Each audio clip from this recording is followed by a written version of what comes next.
Hello everybody, this is Yasmin from YarkSpearyFantasyArt.com, and this is just a quick preview of what I'm going to work on today. As you can see, I've started with a slightly different approach for this character design. The request from one of you guys was that I draw an elf. There was no specifications on what type of elf or the gender. So I decided to experiment with something that I haven't drawn before, which is a high elf, specifically of the noble class. So for this reason, because I was trying to do a high nobility class elf, it was very important that I show, given his armor type, that he was high nobility. So I did make sure to make his armor look as if it was a new, freshly done armor that hadn't actually been used in battle. So for this reason, I went with a more elaborate style of armor as well. It was plated, but there was also some larger portions and details that was added into the design. So all the design elements, the main focus for this was to show that this character was of high nobility and maybe perhaps a little bit very proud to be of that higher class society. So in order to prepare for this drawing, I did have to do some references on the armor that I was going to paint. So I was looking up in Google just plated armor, but I was concentrating on looking at reference material that really showcased polished armor, because it does have a completely different style of rendering that is used when you're painting this.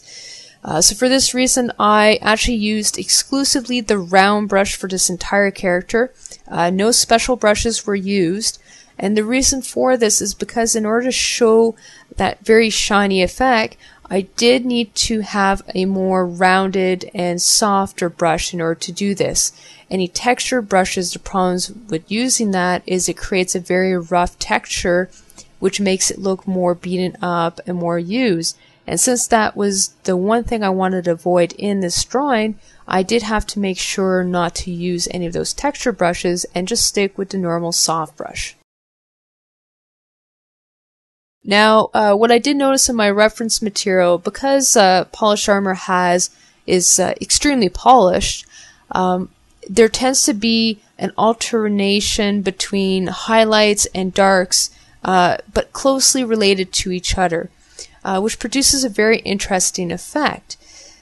So what happens is you have some very dark areas, even though they're in the lit areas, and that's because of all the bounce light that is occurring for that piece of armor. There's also a lot of color and a lot of reflection that's normally shown when you have very polished armor. Now, I didn't want to actually paint in the reflected background for this character, although you would technically see some of that. It's not necessary for digital painting because you can do that just by how you shade this character. Now, as you can notice right now, I'm actually starting off by essentially highlighting all the dark and the light contrast areas that I need for my line work. This is a very important step when trying to paint this armor. The main reason why I have to do this is because I actually have to turn off the line layer extremely quickly and early on in order to be able to paint this properly. I also require this to be on a separate layer in order to be able to work with it without being restricted in how I paint this character. If I don't have this area on a separate layer, what tends to happen is you tend to lose that line detail that you want to show, especially if you're experimenting like I was with this type of armor. So for this reason, I created a layer directly on top of this initial line layer, and as you can see, I just turned off my line art so that I can only focus on the reflective aspects of this armor. As you can see, I'm also adding a lot of bounce light, so I'm actually putting side by side high contrast areas, so very light and dark areas are side by side in order to really showcase how shiny this armor is.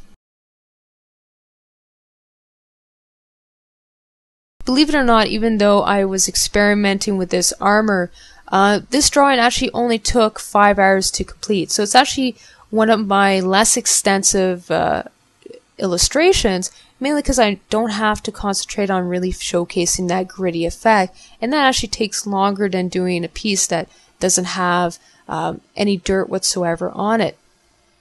So since this armor is not supposed to have any imperfections, it's supposed to showcase this character's class and status in his society, it actually simplified the rendering process for me. Another important aspect of fully rendering this out so that it actually looks like proper armor is that it is necessary to add additional highlights and shadows between the plated pieces. Otherwise, what happens is they tend to look very flat and they don't look as if they're overlapping each other. So once again, that's another thing I had to focus on when I was rendering this. Now, although the majority of the character is clothed in armor, there is certain aspects that do have material, and so for this reason, I did render the material differently. The material does have a textured look, even though it's supposed to be a fairly good material.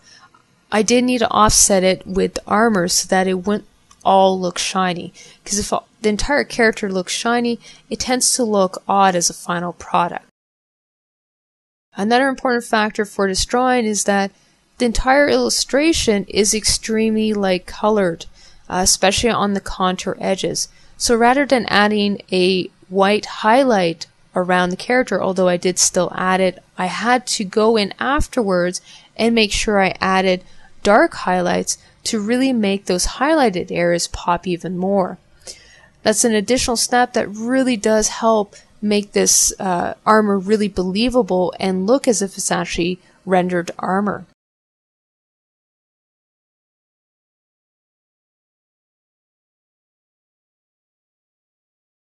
As you can see, I'm just working on the feet right now. Now, what you'll notice fairly shortly once I actually start working on the cape is that the cape begins to show through. This is a problem in the method that I'm using for painting this character, because I am using a method that allows me to render an image extremely quickly. It does create some serious problems rendering-wise or editing-wise, because what I do have is that I have actually painted very little of this overall character. So what tends to happen is when it comes time for me to print or add something behind the character, I have to create a mask on that layer behind the character. If I don't do that, what happens is you see the colors coming straight through. Now, because I was using the background texture as the major color for my character, this was a serious issue. So I did have to go in manually and make sure that there was a difference between the two of them. I'm just finishing up the hands here. As you can see, I did want to have it very consistent, so the armor on the hands is the same as the armor throughout the character. I did avoid using chainmail for this character. Once again, in highly decorative armor pieces, you don't typically see chainmail in the design, mainly because normally these aren't actually functional armor pieces. They are for display purposes, which is why they're highly maintained. They don't have very many imperfections. So keeping this in mind, I did want to make sure that even the hands had the same aspect as in the rest of the character. Now, although I've rendered out the helmet for this character, I'm working on the face separately. And the way I'm approaching this is I'm actually painting above the helmet layer for a couple of reasons. The main reason is that I'm able to just focus on the structure of the face. Even though it's going to be covered by the helmet, you would still see enough highlights to distinguish the fact that the character does have a face. I also wanted to really showcase a very smug look on this character's face. So in order to do that, I did have to make sure that the character had just enough highlights so that that did appear correct in the final illustration. So the face is actually almost done right now. And now I'm just working on the ears. Once again, I do want to showcase that this is a high elf. So I do need to really portray these very long ears in order to really showcase that.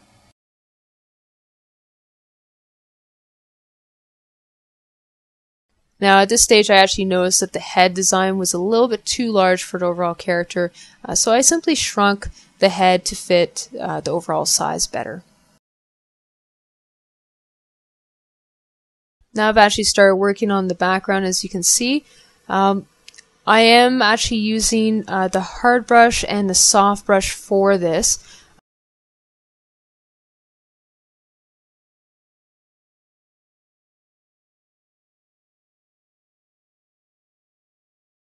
So I'm not using any fancy brushes in order to actually render the background, but what I have done is once I finish this one pillar is I'll duplicate it onto the other side of the character to save me some of the drawing time and to make sure that they do look similar to each other. I'll do the same thing also for the bridge area and then resize the one side to make sure that they both correspond correctly. Now although I copied the base structure for both those pillars, it is important that I finish the rendering individually, because if I don't do that, then the lighting does not appear correct in those areas. So that is one thing that you have to watch out, is if you are duplicating aspects of your background, you do run the risk of the lighting not being correct, so it is better to leave the major details left for last. Just solidifying some of that structure on that left hand pillar. Now I've actually begun on the second pillar. Once again, I'm modifying the lighting so that it fits according to the perspective and the angle of the lighting. So for the bridge that's underneath the character, I just kept that simple. I just added a very basic texture with my brush. And then once I was done that, I just added the shadows and started lighting up those pillars to show that they were going into the distance. At this point, I also discovered that I had too many bright colors within this character, so I actually reduced the white in the character to make sure that it wasn't a pure white.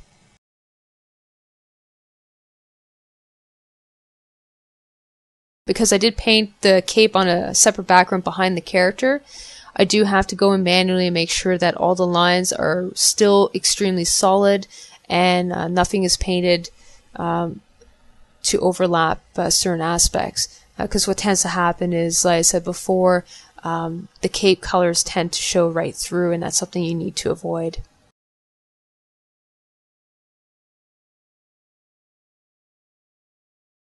So I'm just adding the final shadows to really showcase that that area is casted in shadow. Now one thing you do have to watch out though is to make sure that the shadows are not too dark. So I did include those on a separate layer just so that I would have more editing, more of an ability to edit this afterwards. Given the reference material that I was using, I did notice that most of the armor actually had blue hints of blue within the armor reflection. So I did add, as my major color for the armor, I did mostly add blues to it. Even though it was in the highlighted areas, I still needed to add the blue just because of the type of material that it's made out of. Just adding some of the background elements here. I'm just working with my contrast levels, just bumping that up just a tiny bit to make sure that it works still with the piece.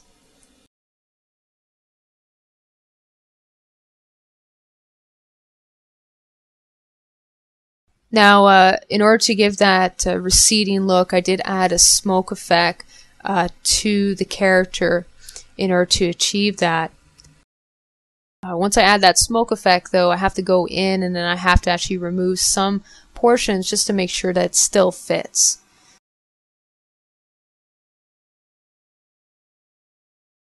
So this image is actually pretty close to finishing up. I did add additional details after the initial 5 hours of drawing. As you can see, I've added some gold highlights to portions of the armor. And once again, that's just to really showcase that this is a higher class elf of a nobility type background. So I hope you guys enjoyed this video, and I hope to see you guys soon. So thank you and take care.